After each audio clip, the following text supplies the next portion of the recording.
板状のガジェットたくさん持ってるんですよ。この色あるの初めて知ったんですけど、中身の機能性はシンプルで、結局無印良品がベストじゃねみたいな。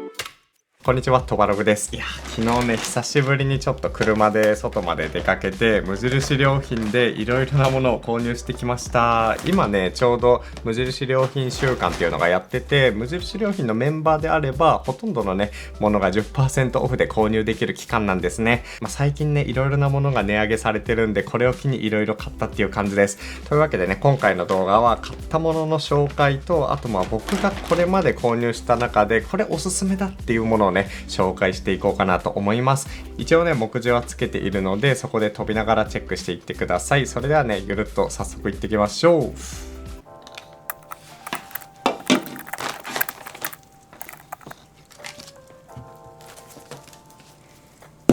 はい、まず1つ目なんですけども、仕切りスタンドホワイトグレーっていういろいろなものを立てて使うための収納家具ですね。僕は結構こういうね、板状のガジェットたくさん持ってるんですよ。この MacBook とか電子ノートとか、あとiPad とかですね。でこれらを縦積みにしてしまうと、取り出す時に結構取り出しにくくなってしまったりとか、あと充電する時にね結構大変なので、この状態で収納しつつ充電ステーションとして使いたい感じですね。これね、アンカーのドックステーションを近くに置いておいて、こうねガジェットを使った後ここに置いておけば USB-C でね手軽に充電しつつ、なおかつスタイリッシュに置き場所の定位置が決まるという、そういう感じのアイテムです。最近までねこういう USB ポートの充電器をデスクの下に仕込んで、このねデスクの上に乗せて充電してたんですけど、結構いろいろな端末を一度に充電したいっていう用途だと机の上結構散らばっちゃうんですよね。なのでこういう充電ステーションを無印良品のラックの上にね乗せることで、専用のスペースができつつ机もねすっきりするかなと思って購入しています。まず1つ目がこちらですね。はい、続いて購入したものはちゃんと傘です。傘、この色あるの初めて知ったんですけど、これ良くないですか？今年ぐらいから始まったのかな。今まで黒と赤とか決まった色しかなかったんですけど、ちょっとアースカラー目のものがあったので、衝動買い的な感じで購入しています。価格はね1990円という感じでめちゃくちゃ安いというわけではないんですけど、この柄の部分とこの傘の部分が本当に一体感のある色だし、結構ね春とかだとこういう色合いのコートを着たりカバンを背負ったりするので、色も合わせやすいかなと思ってこちらにしています。普段はねコンパクトな折りたたみ傘をいつも持ち歩いているんですけど、朝から雨が降ってる時とかはね毎回これを折りたたんだりするのちょっとめんどくさいんで、こういうね大きい傘が必要なんですね。春ってね結構一日中雨が降ることも多いので、こういうのはねあると便利ですね。はい、ガシャッとサイズ感は僕の肩まで割としっかり覆ってくれる感じですね。リュックサックを背負っていても大丈夫かなっていうところです。親骨の長さは60センチなのでめちゃくちゃ大きいわけじゃないけど、ある程度の雨はしっかり防いでくれる感じですね。で僕結構ねいろいろなところに傘置き忘れちゃう癖があるんで、結構ね1万円とかする傘はちょっと購入するの悩みどころだし、ビニール傘とかはね誰かに盗まれちゃったり耐久性的なところで問題があったりするんですが、この無印良品の傘は価格とこのね機能性というか見た目のバランスがめちゃくちゃいい感じですね。結構ね春は雨が続くことも多いので、傘気になっている人はぜひチェックしてみてください。続いてはちゃんと収納系の旅行グッズ的なアイテムですね。こういうちょっとしたポーチめちゃくちゃ好きなんですが、これ結構いいんですよ。前からずっとね欲しいなと思ってたんですけど、このぐらいのサイズ感になって、で結構素材感もね洗濯ネットみたいな感じでゴワゴワとしつつ、かなりね耐久性もある感じです。でかつこれをバッて開けると、この中がね結構な袋状になっていて、本当に2泊3日とか3泊4日分ぐらいの、下着とかねちょっとした中に着るインナーとかが入るっていうところですね。例えばねいつも僕サウナに週1ぐらいで行ってるんですけど、ちょっとしたバスタオルとハンドタオルとあと下着をねこの中にガバって入れて、例えばちょっと折りたたんで、いつも使ってるこういうねコンパクトなボディバッグに収納して持ち歩いたりとか、服とかはもちろんなんですけど、旅行の時に使うねこういう充電器とかひげ剃りとか、あとこういう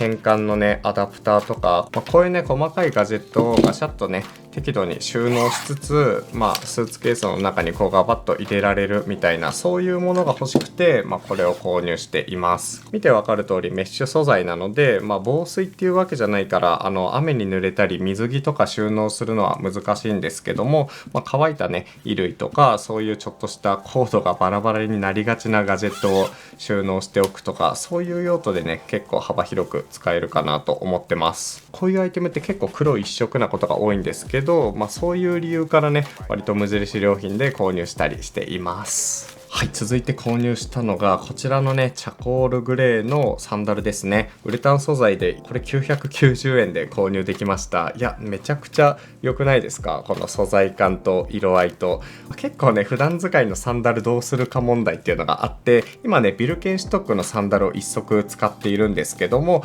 ちょっとねコンビニに出かけたい時となんかベランダに置いときたいサンダルで分けたいんですよね。ベルケンシュトックのやつずっと外に置いとくのももったいないし、わざわざねコンビニに行く時にこのベランダからサンダル持ってくるっていうのもめんどくさいので、ベランダ用のサンダル欲しいなと思ってこちらを購入しています。見た目とか素材感は本当にクロックスとかビルケンシュトックみたいな感じなんですけど、1000円以下でねこの感じが購入できて、しかも一体成形だからどっかがほつれて破けちゃうみたいなこともねほとんどないし、本当にホコリかぶってもすぐ拭き取れるしっていう、そういうね使い勝手が良さそうな点でこれを購入しましたね。あとねこれ XXL っていうサイズまであって、足がね28センチぐらいで大きめの僕でもちゃんとねぴったり合ってくれるサイズ感なので、その辺もね購入した理由の一つです。最近ちょっとねベランダに七輪というかちょっと大きめのステーキとかを焼くようなね機材を購入しているので、それで頻繁にベランダに出るようになったから欲しかったっていう感じですね。ちなみにこれの他に白とか黒とかもあって、真っ白もすごい良かったけど、外にねずっと置いておくっていう感じで言うと汚れても目立ちにくいチャコールにしたっていうところです。はい、続いて購入したもの、綿菓子です。知ってますか皆さん。無印良品のこの綿あめめちゃくちゃうまいんですよね。なんか変なものが入ってなくて、食べた時の自然に広がるこの甘みみたいなのがすごい好きで、一時期ね狂ったように買ってたんですけど、なんかいつの間にか生産終了したのか店舗から消えてたんですよ。でそれでうわー残念だなとか思ってたんですけど、最近ねこの3個パックのものから1つのものになって、なんかね店頭で見かけるようになったので思わず購入してしまいました。変なもの本当に入ってなくて、砂糖とカラメル色素だけなんですよね。なのでちょっとほろ苦い感じで自然な甘さが楽しめるので、綿あめってねなかなか気軽に食べる機会ないと思うんですけど、無印良品のやつはめちゃくちゃ美味しいのでぜひ購入してみてください。はい、サクサクいきます。続いての購入品はスウェットパンツですね。これめちゃくちゃ良くないですか。スウェットなのにこのきなりっぽいオーガニックコットンの素材感、いやこれちょっとねスパゲッティ食べたり鍋食べたりするとき気をつけなきゃいけないんですけど、スウェットでこのなんかコットンの素材感というか色のやつめっちゃいいですよね。なんか今までスウェット結構ブラックとかネイビーとかなんかグレーみたいなの履いてたんですけど、いやこういうのちょっと欲しかったなっていうところになんか無印良品でたまたま見つけたので衝動買いしました。一応素材はね綿が7割ですね。綿が 72% でそれ以外がポリエステルっていう感じなんですけど、めっちゃ分厚いわけではないけどそれなりにね裏地もしっかりしていて履きやすいので、真夏はねさすがに履かないんですけど、秋の終わりから春の終わりぐらいまで長く履けるっていうところで、いつも愛用してます。部屋用なんで見栄えはねそんな気にしないんですけど、こんな感じですね。手触りも結構程よくザラザラしててすごいいい感じの印象です。いややっぱね無印のズボンの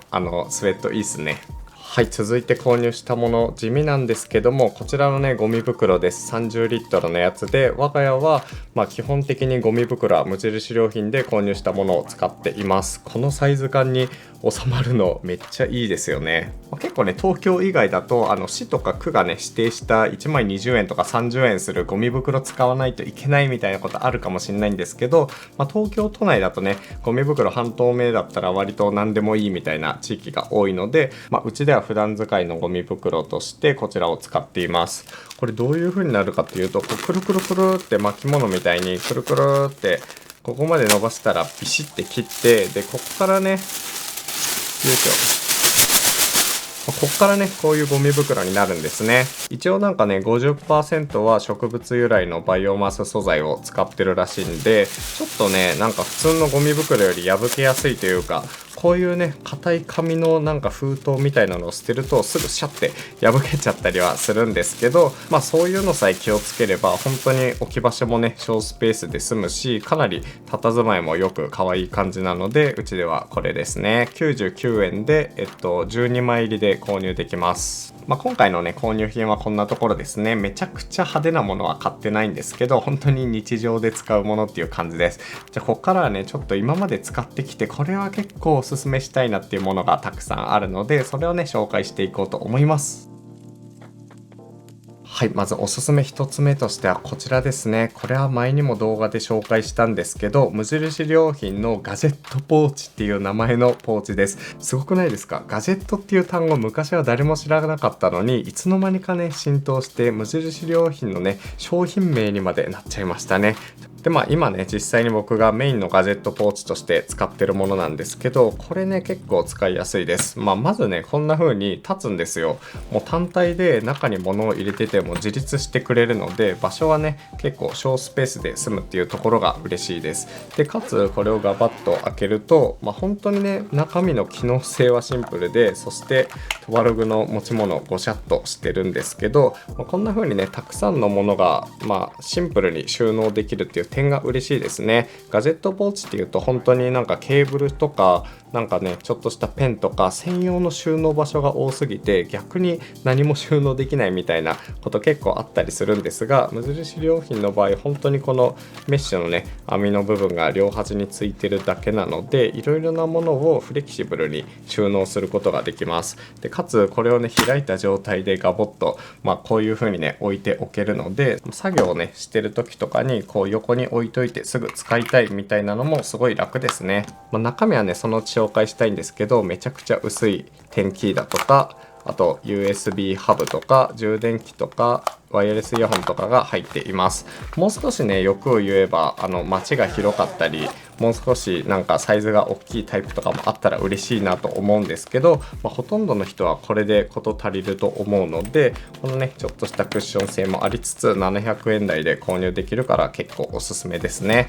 はい、続いてのおすすめはこちらのゴミ箱ですね。ミニマルすぎる形状、本当に何もない感じで必要十分な性能が備わっているというゴミ箱です。これなんていうサイズかちょっと忘れちゃったんですけど、いや無印良品のこのゴミ箱めっちゃいいですよね。一時期本当にデスク脇に置いとくゴミ箱本当にいろんなメーカー探したんですけど、なかなかねここまでミニマルとかちゃんと蓋がついてて中が見えないとか、そういうねあとゴミ袋をちゃんとねこう設置できるみたいないろいろな機能性を考えると、なんか結局無印良品がベストじゃねみたいな感じにたどり着いたので、最終的にねここに戻ってきたものです。無印良品のゴミ箱って結構ねサイズにラインナップがあって、これはねちょっと小さめのものだったと思うんですが、このサイズ感が本当に一人用の作業部屋というかデスクにねぴったりなので、デスク脇に置いて今は使っていますね。余談なんですけど、このゴミ箱こんなに小さいサイズもあるので、デスク上に置いておくっていう時はこっちがいいかもしれないですね。ちなみに僕は普段洗面所でこちらをゴミ箱代わりにしています。はい、続いておすすめはこちらですね。パッケージが今ない状態なんですけど、この無印良品の結束テープ、これ結束です。傑作です。これはね本当に普段ケーブルを整理する時とか、いくつかのケーブル系まとめておきたいなっていう時に重宝してるんですが、ミシン面みたいなのがねところどころついていて、こうやって手で気軽にちぎりながらこういうね輪っかを作ってケーブルをまとめられるっていうアイテムですね。このね画角からは見えないんですけど、このねデスク上のディスプレイの裏とか、あと撮影している機材たちってめっちゃ大量のねケーブルがブラーンってなってるんですよ。そこをなんかねこうちゃんといい感じにまとめたいなっていう時にこれが重宝するわけですね。今言ったみたいにミシン目も入ってるし、でなおかつねこれ190円で3メートルの長さが使えるので、結構頻繁単にこう巻き直したりとか、長さが足りない時にちょっとね継ぎ足すみたいな、そういうのもね本当にしやすいです。結構ね結束バンドだとこうググってくくりつけたらチョキンって切ってもうそのサイズから動かないみたいな、でなんかこう再利用ができないみたいなもの多いと思うんですけど、結束テープだったらその辺ね結構何回でも再利用できるから、そういう点でも嬉しいですよね。結束バンドほどこのね結束する力は強くないんですけど、いくつかの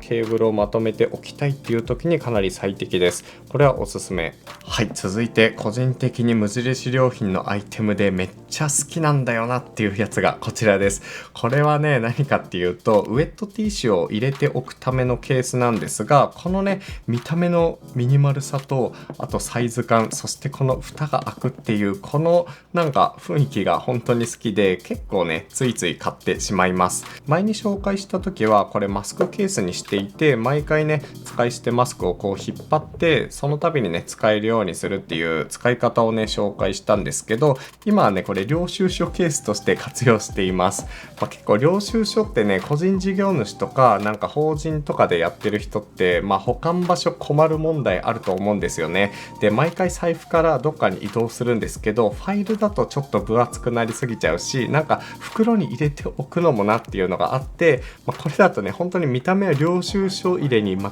く見えないんですけど、本当に気軽にこうカバッと入れて財布とか、ポケットからねこう領収書をバンバン突っ込めるっていう、この手軽さがすごい良くて、これをね愛用してます。本当にね普段はこうバンバン領収書この中に入れて、例えばね月ベースとか3ヶ月に1回とかでこう取り出して、整理してちょっとね別の封筒とかに分けるみたいな感じで使えますね。見えるところに封筒とか置きたくないけど、これだったらね、玄関にあってどこにあっても本当に全くおかしくはないので、これを僕は領収書代わりにしています。他にもねアイデア次第で本当にいろいろなことに使えると思うので、ぜひこれは見かけたらチェックしてみてください。はい、続いてはこちらですね。これも無印良品の卓上のほうきとちりとりです。こんな感じで自立するものなんですけど、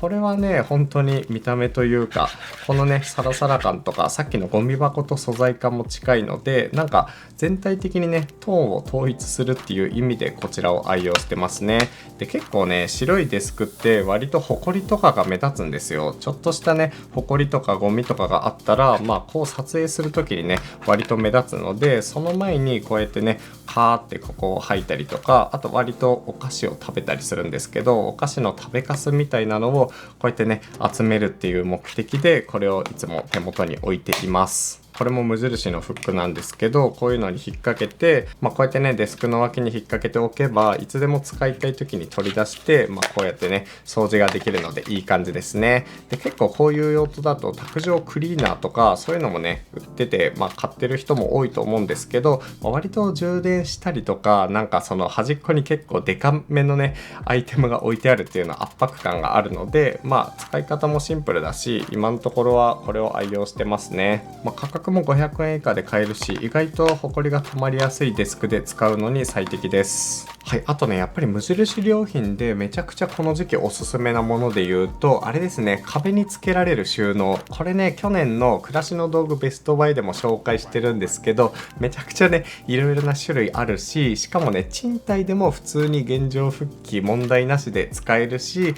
収納がね少ない日本で住むにおいて収納たくさんつけられるしっていうところで本当におすすめしたいものですね。うちの場合だと洗面所の脇とか、あと廊下めっちゃ狭いけど姿見を置きたいっていう時に姿見を壁掛けしたりとか、帽子とか、あとねコートを引っ掛けるためのフックとか、そういういろいろな用途で使っています。壁が殺風景になりすぎずに割と見せる収納みたいな感じで設置できるので、ちょっとね壁が寂しくなりがちな人にもおすすめです。絵をね飾ったりとか、あと本をね立てかけたりとか、そういうアイテムも売ってたりするので、この時期模様替えしたいとか、新入学生で賃貸の部屋を初めて借りるとか、そういう人にね特におすすめしたいアイテムです。はい、あとね個人的なおすすめで言うと、大量に物が入ってるんでめっちゃ重いんですけど、こちらのね収納ボックスですね。こういうタイプの収納ボックスって昔から結構ホームセンターにも売ってたりするんですが、割と深緑とか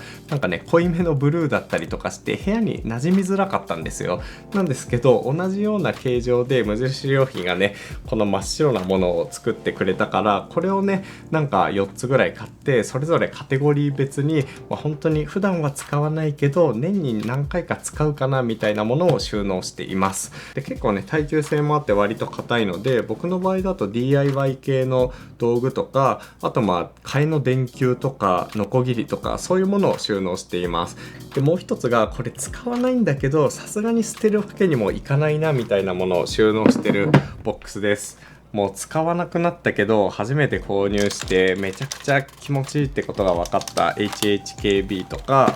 高校の時に機械体操やってたんですけど、その時のね記念写真とか、あとは捨てるわけにはいかないこういう卒アルとかですね、日大東北高校みたいなこういうのとか、ほぼ新品のゲームボーイと高校の時に使ってた PSP とか、そういうねおもちゃみたいな宝箱みたいな感じで使ってますね。